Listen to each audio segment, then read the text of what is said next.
Olá, amigos, boa noite, sejam bem-vindos. Estamos ligando aí a câmera 2 minutos antes, vamos começar às 21, mas agora nós estamos testando o som e a imagem. Se alguém puder dar feedback, eu agradeço.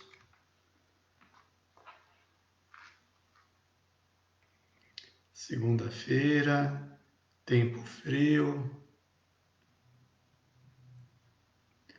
Aliás, segunda-feira é um tema a se abordar, não é? Você acorda com o pé esquerdo na segunda-feira, acorda bem, como que você se relaciona com a segunda-feira? Márcia Miranda, tudo ok? Obrigado pelo retorno, Márcia. Selma, está tudo bem também, obrigado, sejam bem-vindas. Então é um tema interessante segunda-feira, não é? Muita gente acorda com o pé esquerdo, achando que tudo vai dar errado, ou que não devia de ter levantado. Eu confesso que já teve estas segundas-feiras malfadadas, né? Até que um dia eu decidi, espera, chega, eu vou perder um dia da semana por causa do mau humor? Não, tem que mudar o mau humor.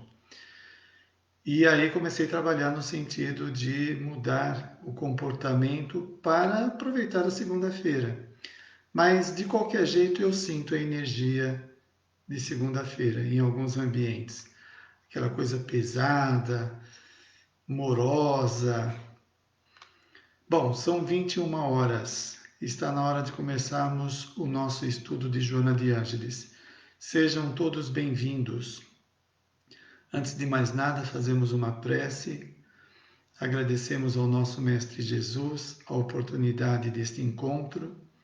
Pedimos que Ele permita que os benfeitores estejam conosco, ajudando no entendimento dos ensinamentos da benfeitora Joana de Ângeles, que a equipe dela possa nos ajudar, todos que estão ligados, antenados nesse estudo, possam se comunicar ou receber energias favoráveis à lucidez, ao bem-estar.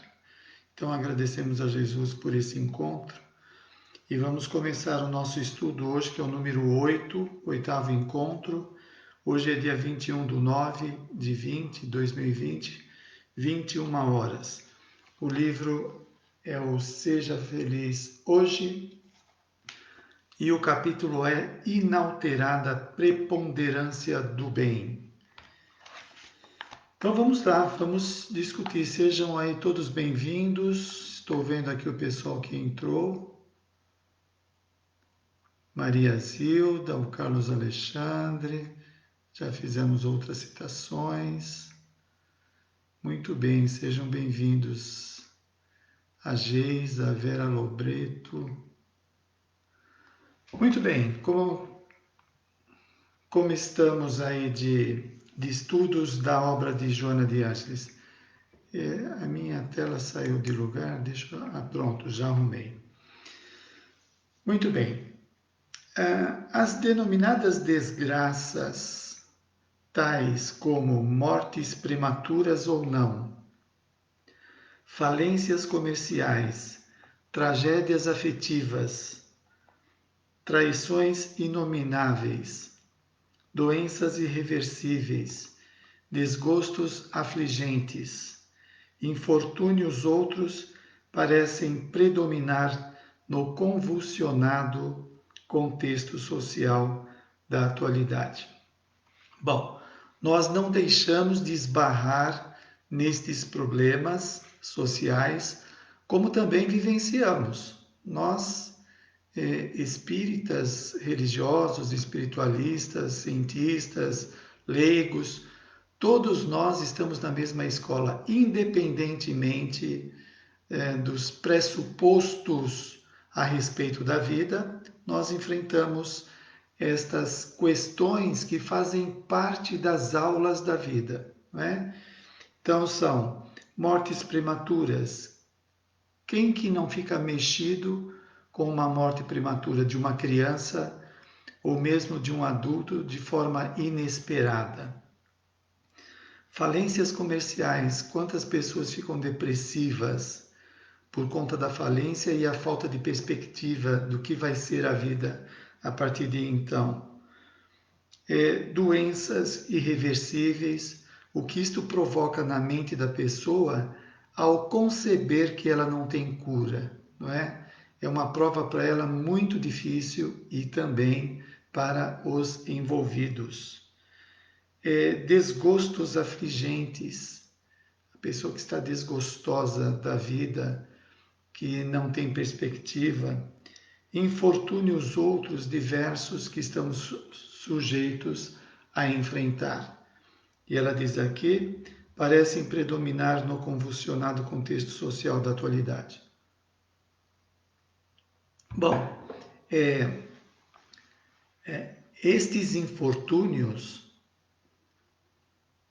que traz sofrimento vai gerar na cabeça da pessoa materialista ou ateísta um quadro dantesco, né?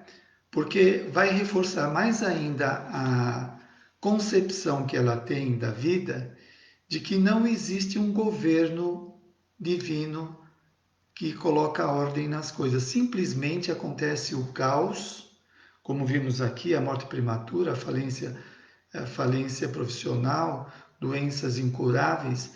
Isso fervilha mais ainda a mente do cético, fazendo acreditar que realmente estamos à deriva, sem direção nenhuma, né? Como falta a ele um conhecimento básico que é sobre a imortalidade e a reencarnação, estes conhecimentos explicaria tudo o que está acontecendo, mas ele não consegue explicação por causa dos seus pressupostos, das suas concepções de vida, não é? Então, na concepção de vida de que a existência é a única coisa que existe no momento, a nossa vida só existe agora para os materialistas, para os céticos. Ora, se a vida é somente esse momento e eu estou sujeito a ficar desempregado e passar necessidades, ficar doente, passar por humilhações, situações difíceis, que vida é esta? Né? É um caos, estamos aí sem governo, à mercê dos acontecimentos.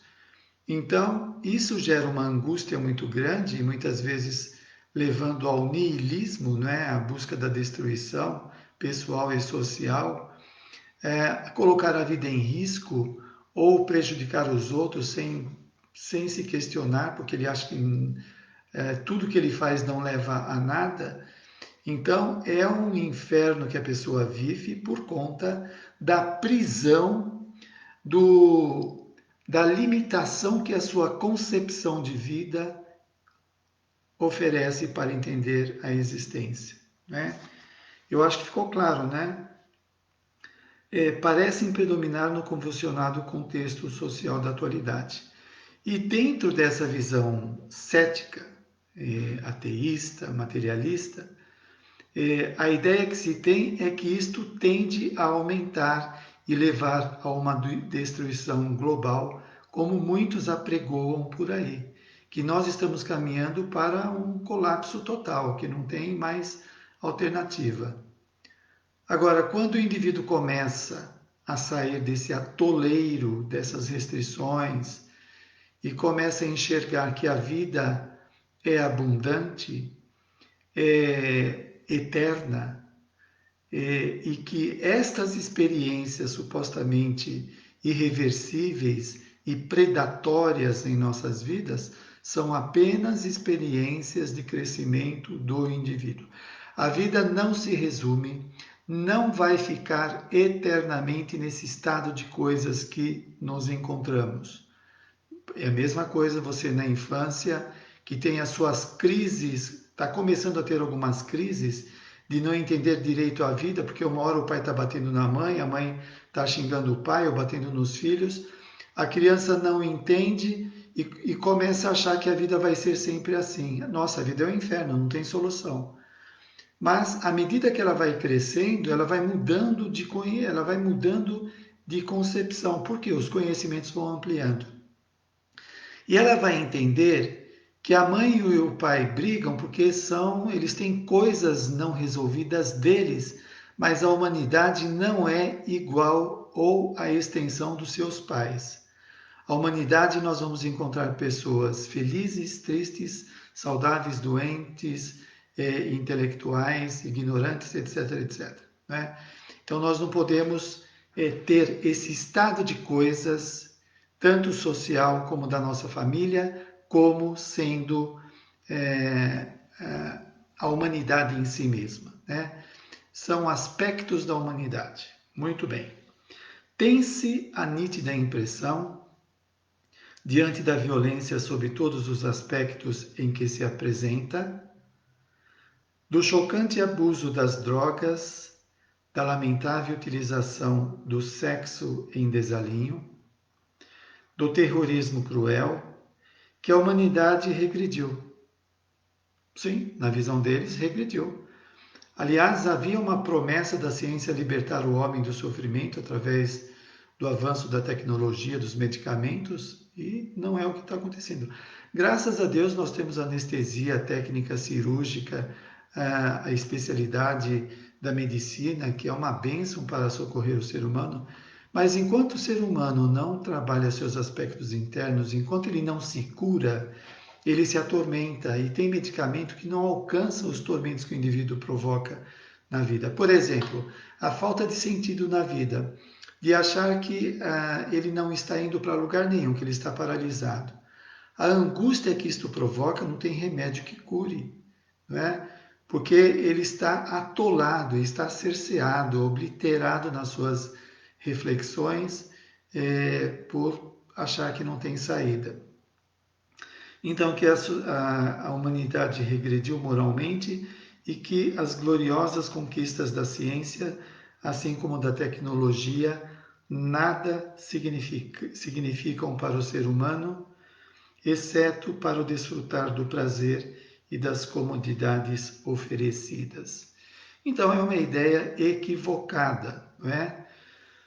Está faltando aí conhecimento, a reencarnação. Quem é o indivíduo que está sendo curado e quem é o outro que não é curado? Por que que um sabe lidar com as restrições da vida ou sabe lidar com a fé para enfrentar situações e por que o seu vizinho do lado se desespera por falta de fé, por falta de confiança e sofre horrores e os dois às vezes estão quase que na mesma situação. Então depende da história das pessoas, das vivências que elas tiveram, do que estão fazendo ou deixando de fazer, não é?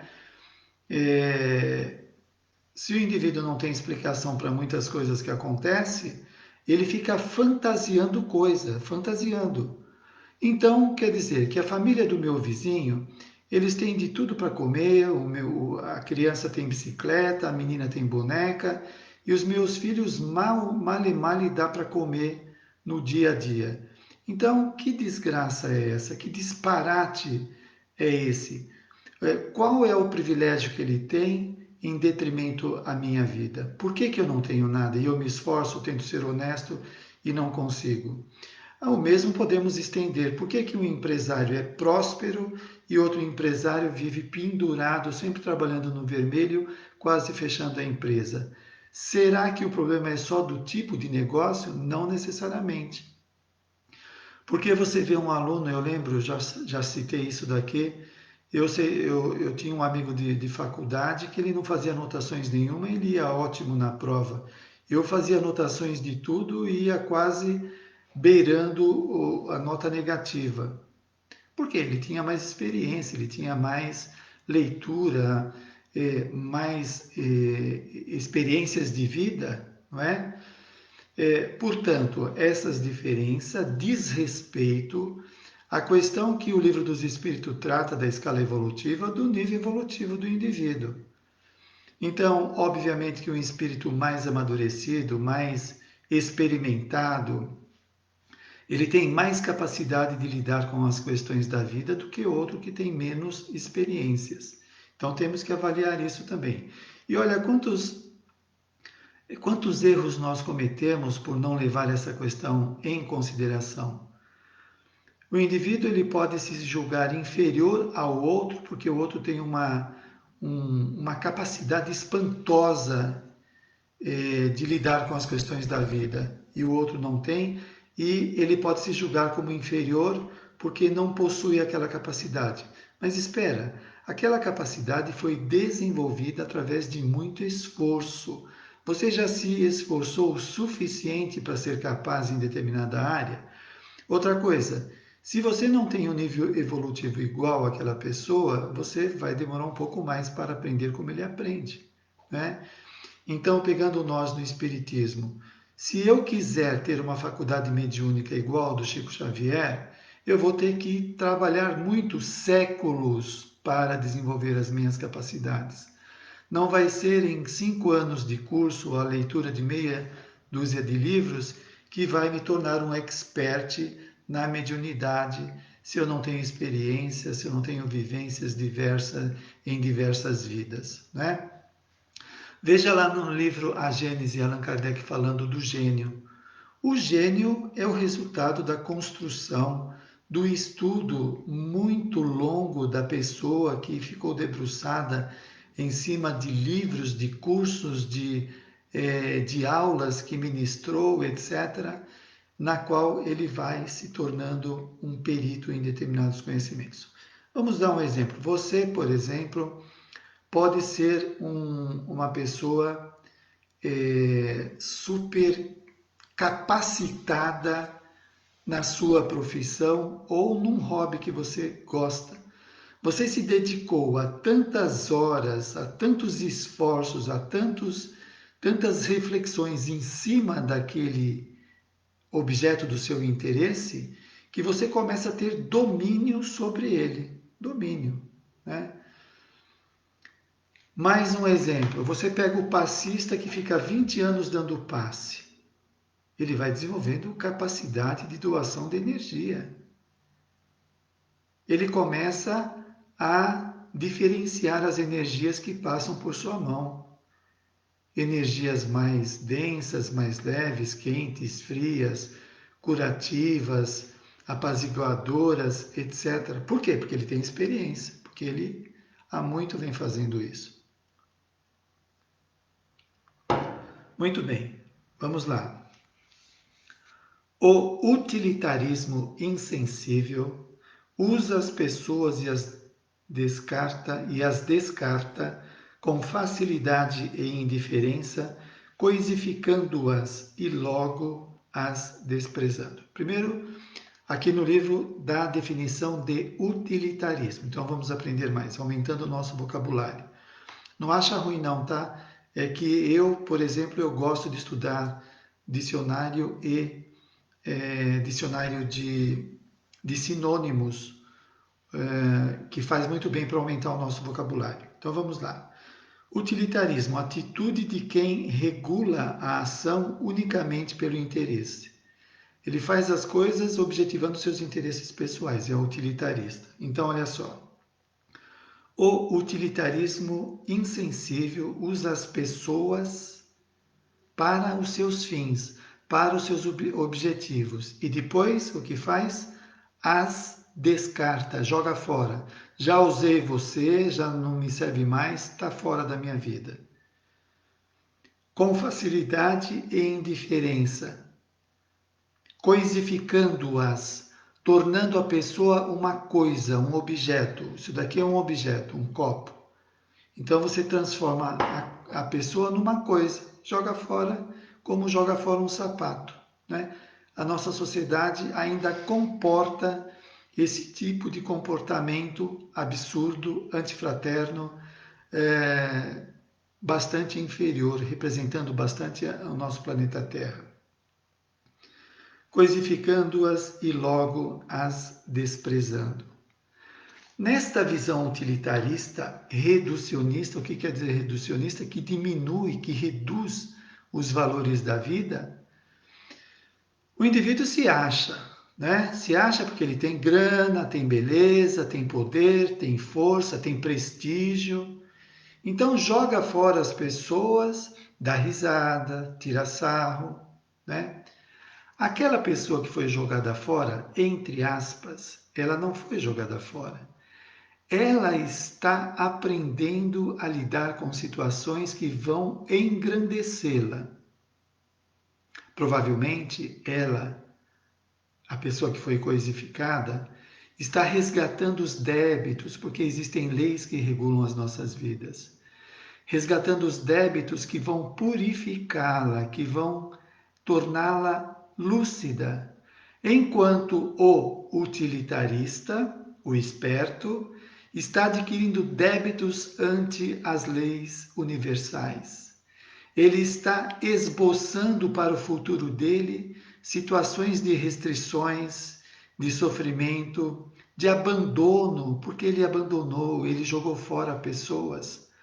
Provavelmente ele vai passar por experiências de abandono, de solidão, de não ter ninguém em suas vidas para aprender que todas as pessoas, não importa o cargo, a função, o status social, são centelhas divinas, são filhas de Deus como todos, sem exceção, né?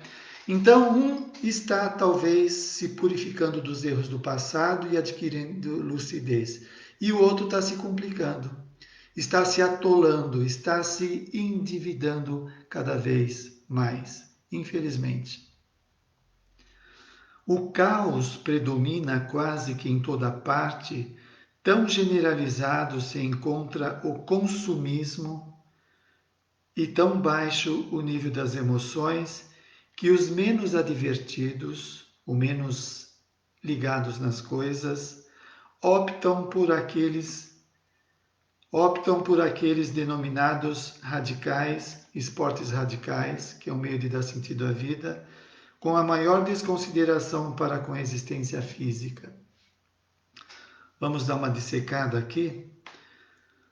O caos predomina na sociedade, não é? Em toda parte, não definindo a situação do planeta. É um caos resultante da limpeza que está sendo feita.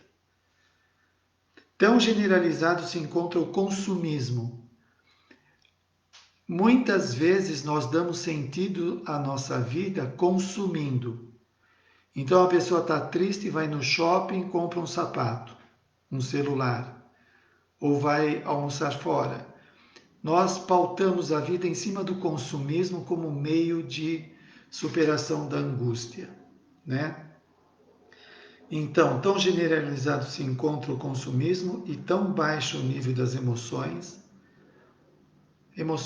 de sofrimento, de angústia, ansiedade, falta de perspectiva, que os menos advertidos optam por aquelas denominadas radicais com a maior desconsideração para com a própria existência física. Então, algumas pessoas entram no esporte radical, gostam de adrenalina e complicam as suas vidas. Por quê? Porque se a pessoa desencarna por causa de uma situação que ele não tem controle, ele está se suicidando. E sabe lá o preço disso, do suicídio? Então, ele quis sair de uma angústia através de um artifício, de um esporte radical, e acaba perdendo a vida. A vida é um patrimônio muito importante. Se a pessoa já vive uma angústia, um sofrimento, uma aflição, uma solidão, por causa de erros passados, e ela ainda vai entrar numa situação de colocar a vida em risco e desencarnar como suicida indireto, vai agregar ainda mais tormento ao tormento que ela já tinha. Percebe?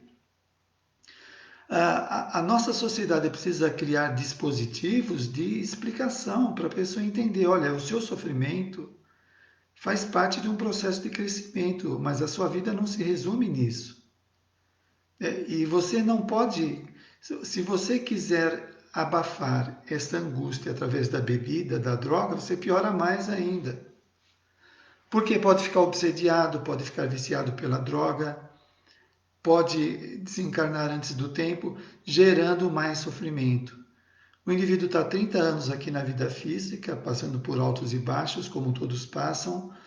Aí ele não suporta, entra em artifícios, esses artefatos, né? A bebida, cigarro, maconha, crack, seja lá o que for. Ele detona o corpo de modo a gerar uma série de desconcertos, de desajustes do equipamento psíquico, físico, emocional. Aí quando nós vemos pessoas que têm um comportamento anômalo, descontrolado, de surtos de emoções, é o corpo desajustado que foi feito no passado. Então, o que nós temos que fazer? Você está angustiado, está triste? Vai buscar uma terapia, vai conversar com o padre da sua religião, vai conversar no centro espírita, na entrevista, vai fazer um tratamento espiritual, vai trabalhar para o bem. Isto é medida profilática e corretiva, né? Que está prevenindo que no futuro tenhamos mais problemas e, ao mesmo tempo, corrigindo o que já está instalado na personalidade. Não, não adia a busca do tratamento espiritual, agora eu falo diretamente para o espírita, não adia. Não adia o evangelho no lar, o estudo sistemático, a comunhão com os benfeitores espirituais, para que tenhamos forças para lidar com as besteiras que fizemos no passado.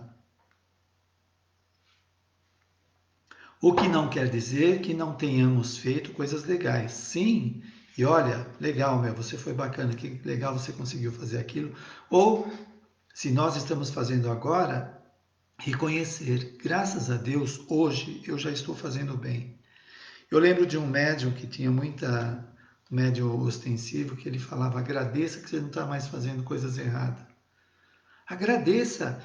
Aí muitos se deparam com a questão da vaidade e da humildade. Ah, mas eu vou falar que, nossa, mas aí eu sou vaidoso, eu sou orgulhoso. E você não vai reconhecer as suas conquistas? Quem que vai reconhecer?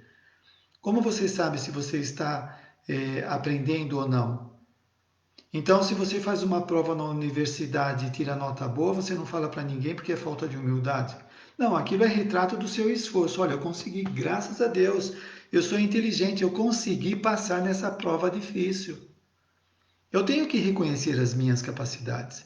Eu não estou me comparando com você. Olha, eu tirei uma nota melhor do que você, viu? Eu sou melhor do que você. Eu não estou fazendo comparação. Eu estou constatando, detectando aquilo que eu já faço em minha vida. Então, nós não fazemos mais mal para os outros, que bênção, que a gente está cortando alguns males aí para não gerar mais tormentos, senão a gente vai ficar perdendo tempo, sofrendo e tendo que mudar coisas erradas que fazemos com os outros e conosco. Muito bem. Deixa eu ver onde eu parei aqui. Bom, então cuidado com o esporte radical, hein? Cuidado, se você coloca a sua vida em risco, pode ser um suicídio. A cultura da futilidade atinge índices alarmantes. Realmente, né? A pessoa não tem mais o que fazer para se sentir bem e faz e não se sente bem, né? E aí começa a partir para as futilidades, para as coisas desnecessárias, tentando fazer alguma coisa, por conta da falta de sentido, falta de conhecimento do que está fazendo na vida. Atinge índices alarmantes, dantes mesmo jamais imaginados.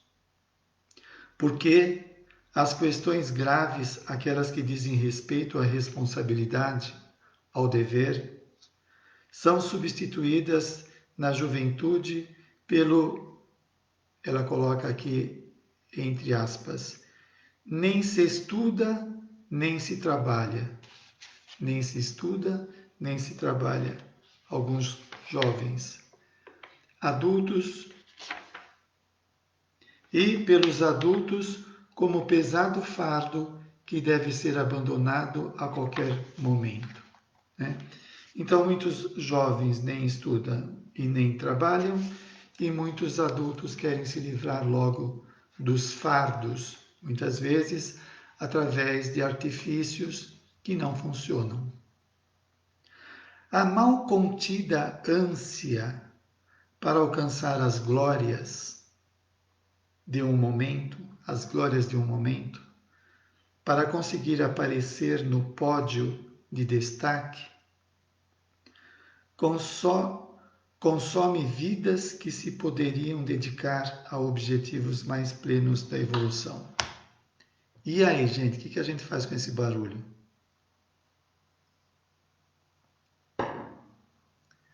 Vamos ver aqui o pessoal que está, todos bem-vindos, Soraya, Cláudia. E aí, o que nós fazemos com esse barulho? Olha só, a mal contida ânsia para alcançar as glórias de um momento. Por quê? Nós aprendemos socialmente que as pessoas bem-sucedidas são estas que obtêm essas glórias. A glória do corpo perfeito, a glória do esporte, a glória do destaque social, da força, do poder, etc, etc.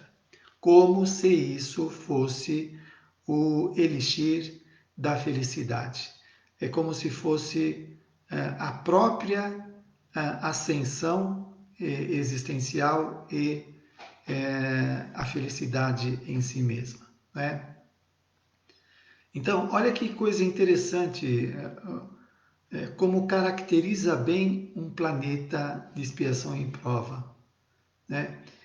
Em vez de direcionar, de convidar para o crescimento pessoal, que resulta em equacionar os tormentos internos, tormentos esses que, uma vez equacionados, não precisa mais de glória, porque já não satisfaz, porque a harmonia já mora lá dentro, mas não, a sociedade consumista, utilitarista, precisa ter lucros, os seus interesses precisam ser atendidos.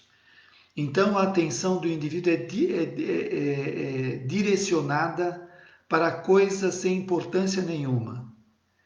Então, o indivíduo quer ser o campeão do jogo de botão. Campeão do jogo de botão. Ele perde horas treinando o jogo de botão. Ele ganha, ou de dominó, seja lá o que for, né, que não tem importância. Não que os esportes não sejam importantes.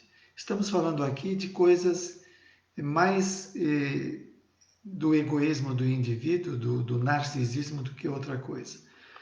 Então, mas também, espera, deixa eu reconsiderar aqui. É claro que também tem os esportes reconhecidos socialmente que desviam o indivíduo, alguns desviam o indivíduo do seu propósito existencial. Tem gente que se entrega tanto ao seu hobby que esquece do principal, que é o motivo que está aqui na vida. Então, essa sociedade desvia o interesse do indivíduo para ele ir atrás de coisas que não agregam nada. Então está aqui. Para conseguir aparecer no pódio de destaque, consome vidas que se poderiam dedicar a objetivos mais plenos da evolução.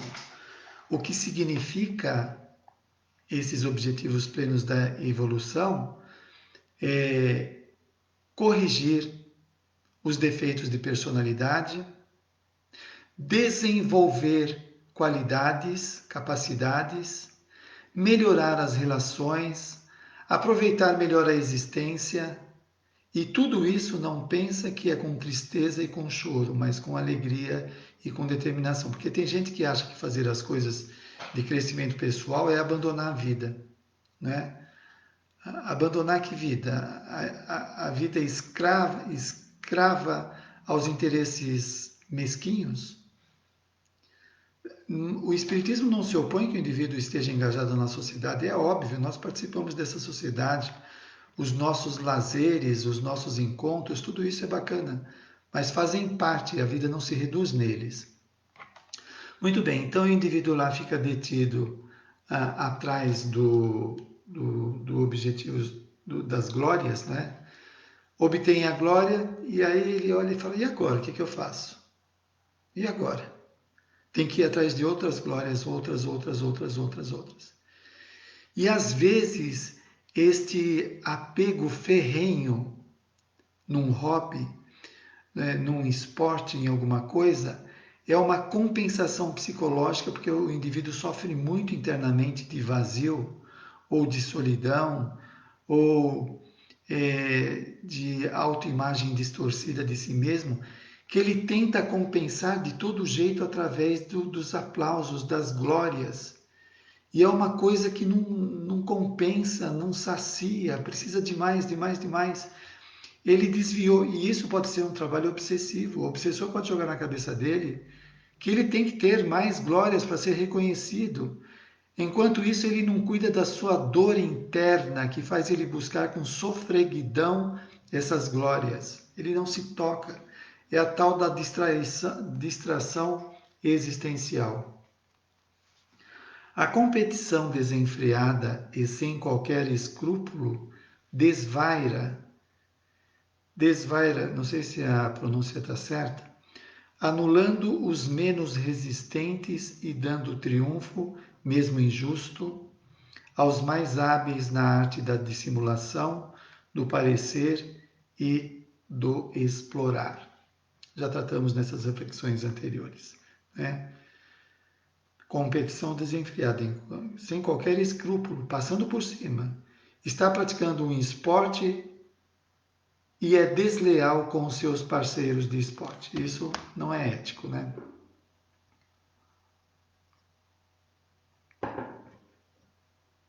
Bem, obviamente que nós estamos fazendo várias reflexões que são sugestões para nós melhorarmos. Todos nós temos esses problemas. Não estamos aqui querendo dizer que estamos lendo do problema dos outros, nós estamos lendo dos nossos problemas.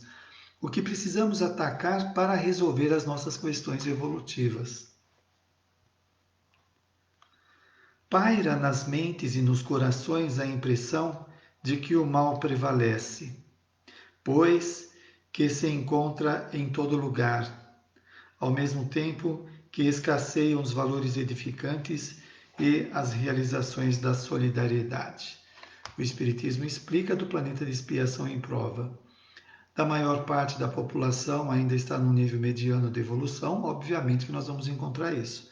Como vemos dentro da empresa, na família, não é? Os tipos de relações que existem ainda tensos, inamistosos, e é claro que existem os amistosos, os legais, etc. Nada obstante, vige o bem menos visível. Manifestam-se os atributos da honradez. Em diversos indivíduos e setores, laboram os missionários do bem, do progresso, da verdade. Aqui tem uma explicação muito legal para entender isso. Estes trabalhadores do bem anônimos que nós não estamos vendo, eles estão por aí. O lance é que eles já estão num estado de evolução que não precisa mais de holofote. Eles não querem chamar atenção para não se desviar dos seus propósitos. Sabe por quê? Porque aqueles dependentes de status dos outros ou das forças dos outros, se souber que tem um benfeitor ali, vai vampirizar o benfeitor. Não vai dar trégua, vai ficar do lado dele o dia todo. E isso pode trazer perigo para a missão daquele trabalhador. Nós aprendemos isso no livro Missionários da Luz, quando fala dos completistas. Os completistas, leia lá no livro de André Luiz, eles não chamam a atenção de ninguém para conseguir levar avante os seus propósitos. Eu lembro de uma escritora brasileira que ela era muito bonita. Eu peguei um pedaço da entrevista e foi perguntado se a beleza atrapalhava ela, e ela disse que sim. Por quê? Chama atenção, né? E chama atenção, vai ter um monte de gente querendo se aproximar da pessoa por vários interesses.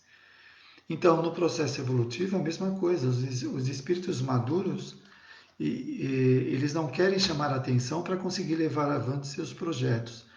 Alguém poderia dizer, mas o Chico não é um espírito evoluído e ele é conhecido por todos. Ele é um missionário que tem um plano tinha um plano de atender as pessoas, divulgar o espiritismo, mostrar a realidade da vida espiritual através das suas obras. Então é um missionário. Muito bem. Este é um período de crise, de transição, de descobertas de outros valores mais importantes ainda não conseguidos. É um momento de transição que nós sabemos que estamos enfrentando. É natural que apresente essas tragédias inegáveis. No entanto, toda tempestade que destrói depura a atmosfera. Aliás, quem conhece os livros de André Luiz já ouviram falar das tempestades purificadoras, que no plano espiritual são realizadas por benfeitores espirituais para purificar determinadas regiões da vida espiritual que estão empestadas de espíritos doentes que deixam impregnados os ambientes das suas formas, pensamentos destrutivas, doentias, e esses trabalhos dessas energias, dessas tempestades magnéticas, limpa tudo. Você já prestou atenção algumas vezes quando dá uma tempestade, mesmo no plano físico, depois fica uma calmaria, uma coisa leve? Está queimando energia. No entanto, toda tempestade que destrói e depura a atmosfera modifica a estrutura existente, reverdece a natureza e a flora como a fauna ressurgem em exuberância, graças a Deus, trazendo vida para o planeta.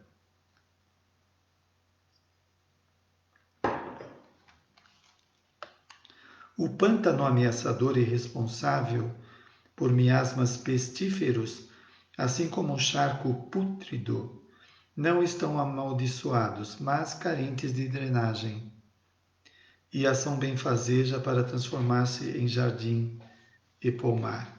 Bonita colocação, né? O solo desértico necessita de ser sulcado, adubado e experimentar alterações com a água, a fim de produzir beleza e utilidade. Não existe no universo a imobilidade. Tudo é movimento, tudo está em processo de crescimento. Tudo é movimento que produz alterações de rota e esculpe futuras formas harmônicas. Por isso, nós aprendemos com a natureza, devemos estar em movimento constante.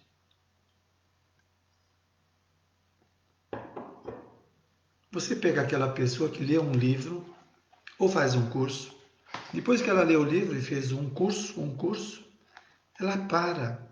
Ah, não, já estudei muito, nossa, estudou muito.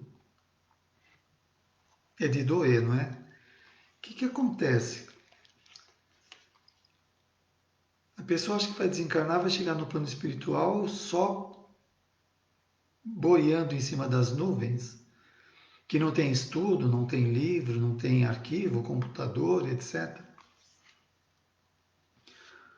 Os cânions são trabalho paciente dos rios, dos ventos e do tempo. Tudo se renova. A vida não cessa de reproduzir em padrões primorosos.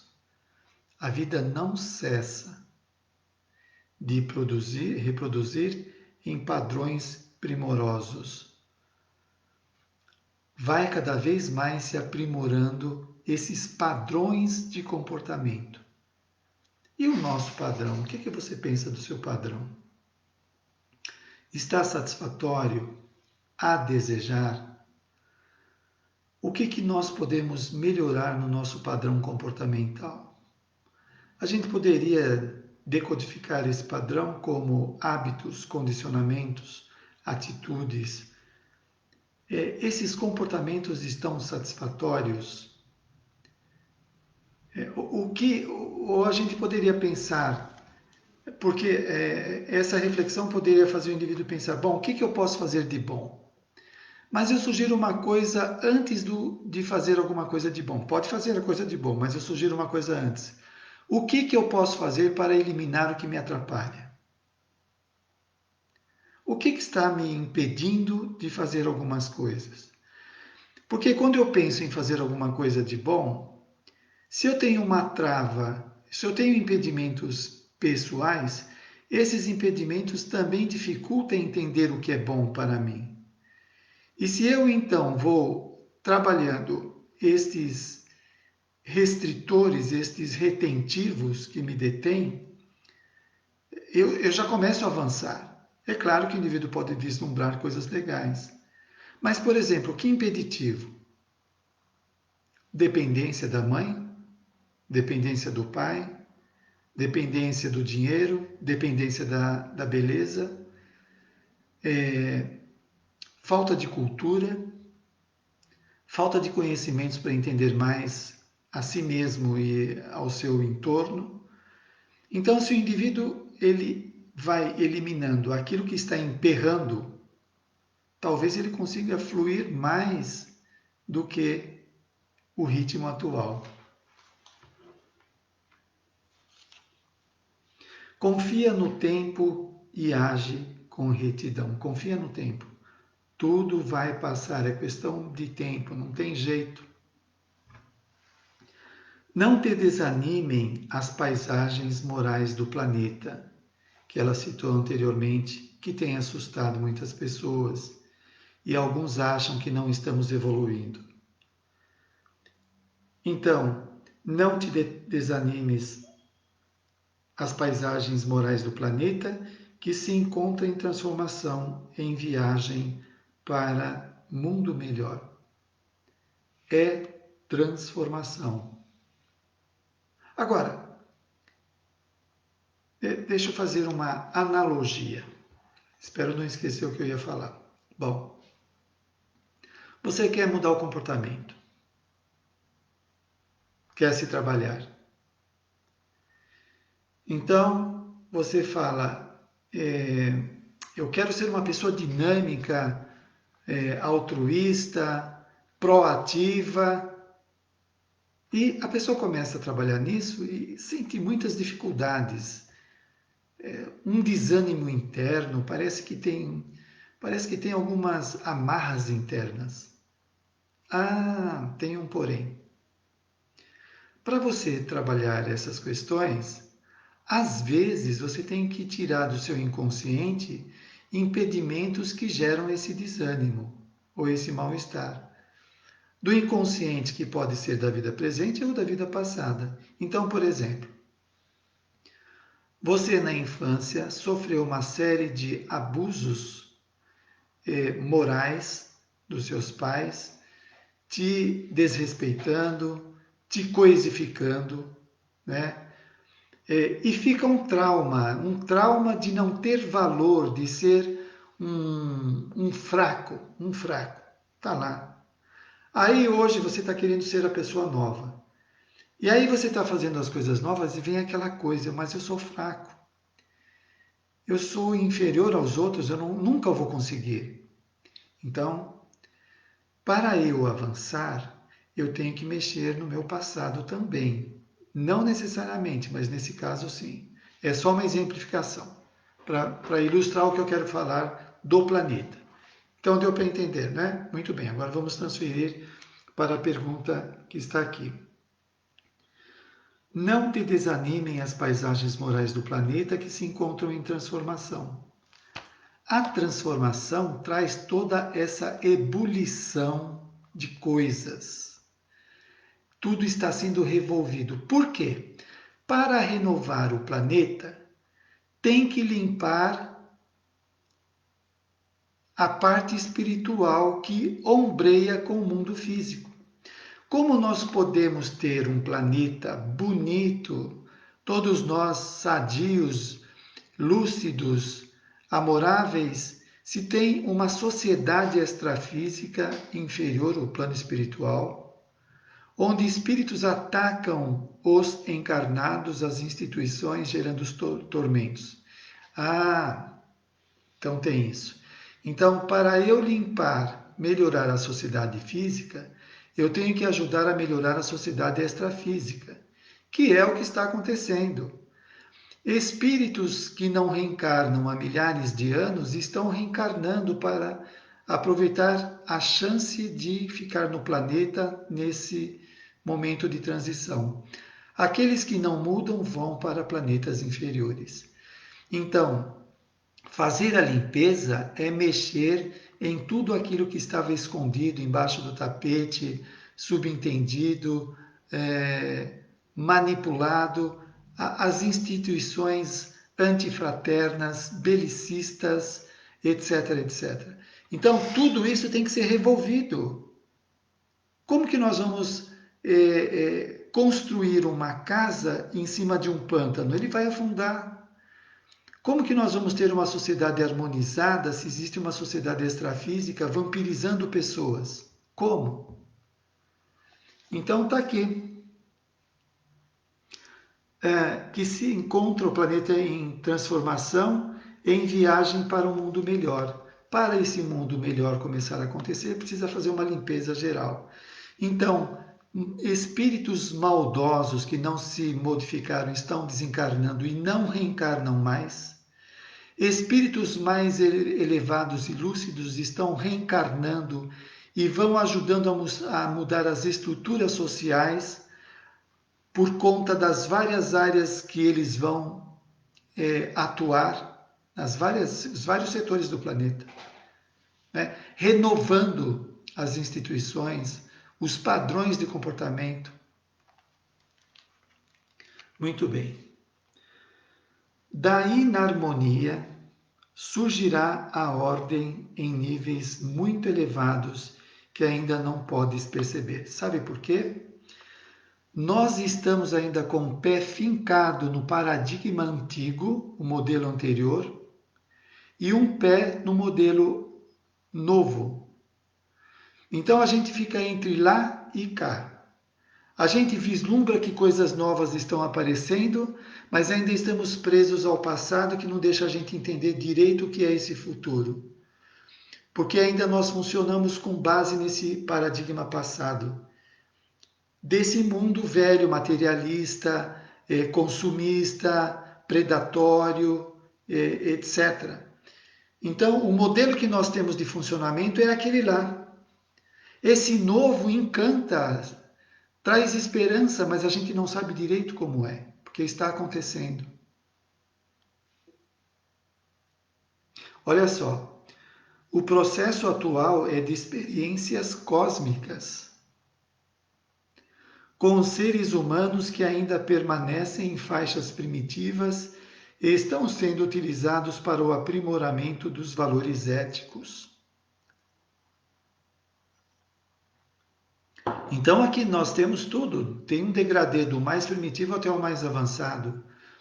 Os espíritos primitivos ajudam os homens a avançar por conta de lidar com seus erros, com seus excessos. Então desenvolve o aspecto moral mais ainda.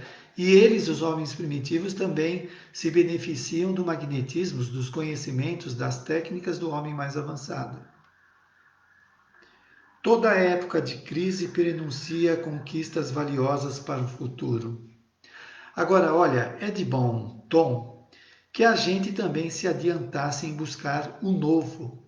Tem é que agora não dá, senão eu ia pesquisar aqui no computador para ler para vocês. No livro do Divaldo Pereira Franco, no Transição Planetária, tem um espírito lá que está falando, que é de Órion, né, de outro planeta. Ele está falando que as mudanças vão acontecer nos textos, as escritas vão vir com ideias novas, os modelos de comportamentos, as instituições. Então, uma série de mudanças vão acontecendo em vários setores que vão mudando as ideias, saindo do velho e pensando no novo. Então, nós podemos buscar também o novo para arejar a nossa mente, para tirar esse mundo que temos encravado dentro da cabeça de punição, de pecado e punição que nós trazemos de religiões do passado, que ainda conservamos, que estamos aqui pagando pelos pecados. O Espiritismo fala de resgates dos erros, das imaturidades, que não é pecado de erro infundado. Não, o indivíduo fez, por isso que ele precisa resgatar para aprender. Agora, pagar por um pecado só porque ele nasceu, ele é pecaminoso, não tem cabimento. Bom,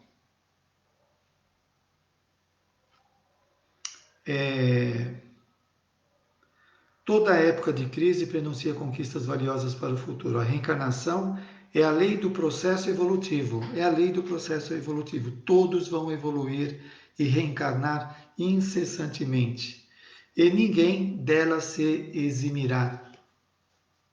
O mal de agora se torna fator fecundante do bem de amanhã. Nós vamos ter preventivos contra esse mal que nós já aprendemos. Não, por aí não. A flor perfumada que flutua na haste delicada tem as suas raízes no lodo. Assim também te comporta, isto é, na situação deplorável em que mourejas, enfloresce, transforma o humus, a terra, em perfume e a água pútrida, e também a água pútrida, transformar, como os vegetais, em madeira preciosa. Insiste no culto dos teus deveres, mesmo quando te sintas sós. Poderemos estar sós temporariamente aqui no corpo físico, mas fazemos parte de um grupo muito grande de amigos evolutivos.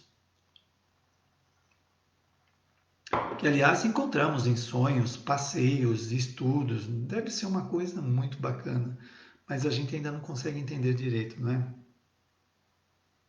Temos as descrições de André Luiz, Manuel Filomeno de Miranda, Emmanuel, Ivone Pereira, tantos médiuns, né? Mostrando a beleza da vida espiritual. Assim também se comporta, já falei isso. Insiste no culto dos teus deveres. O teu exemplo terminará fecundando outras vidas. É uma coisa que a gente tem refletido ultimamente. Você já pensou quantas pessoas estão se modelando no seu comportamento?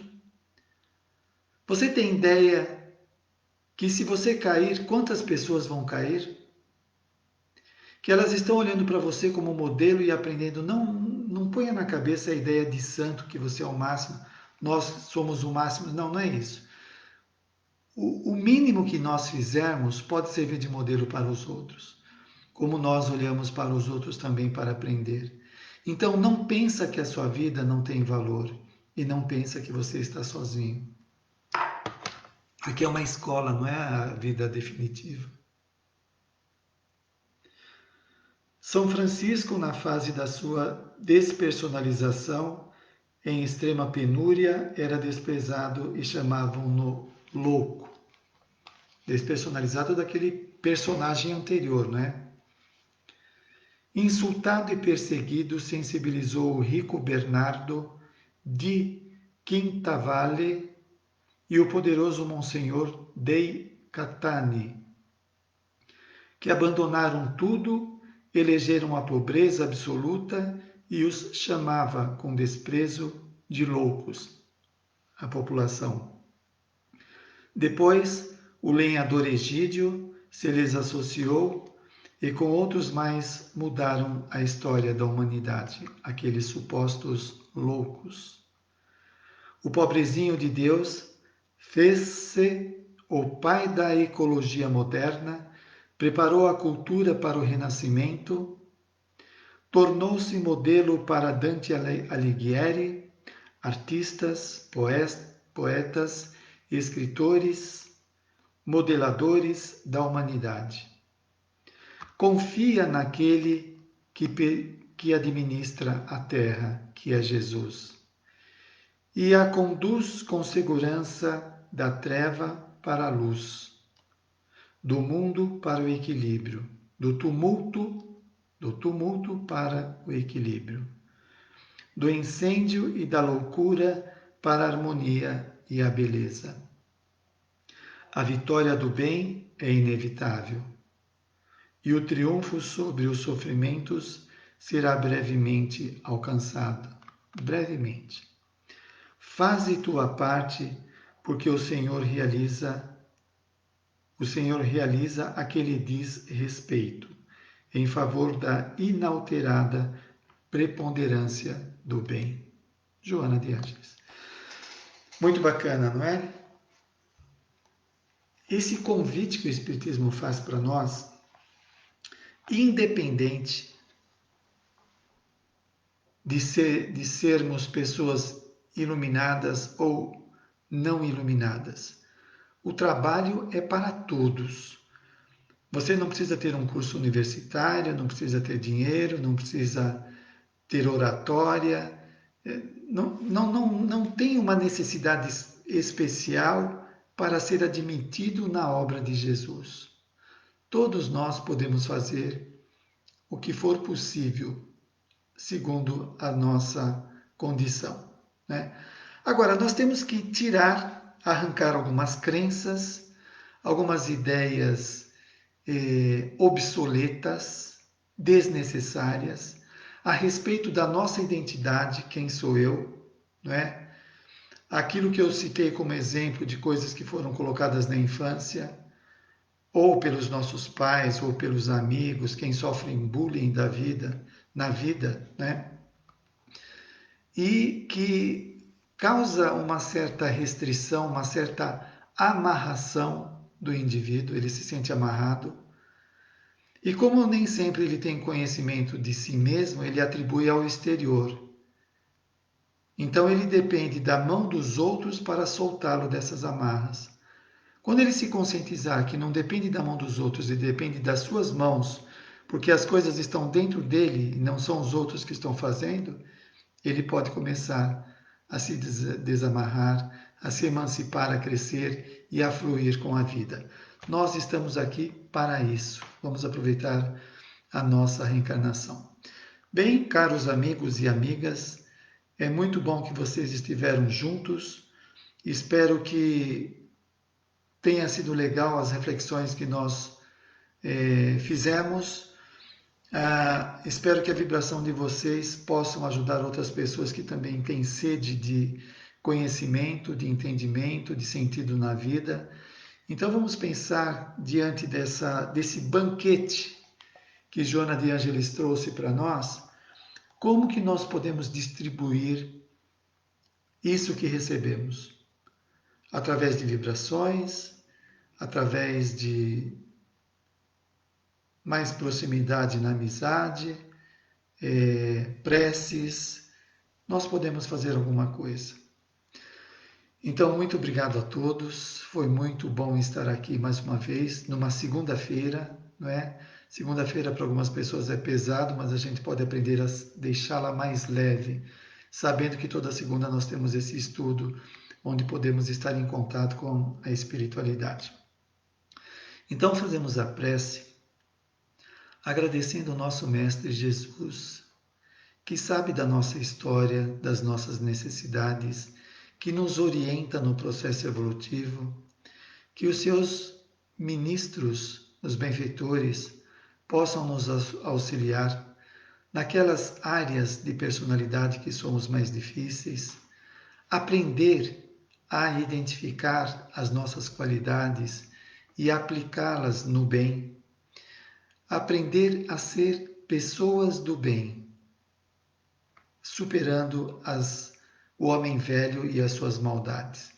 Então, muito obrigado, Jesus, muito obrigado, benfeitores, e obrigado a todos os amigos e amigas que estão ligados nesse momento. Boa semana para todos e até a próxima semana, até a próxima segunda-feira. Um beijo para todos.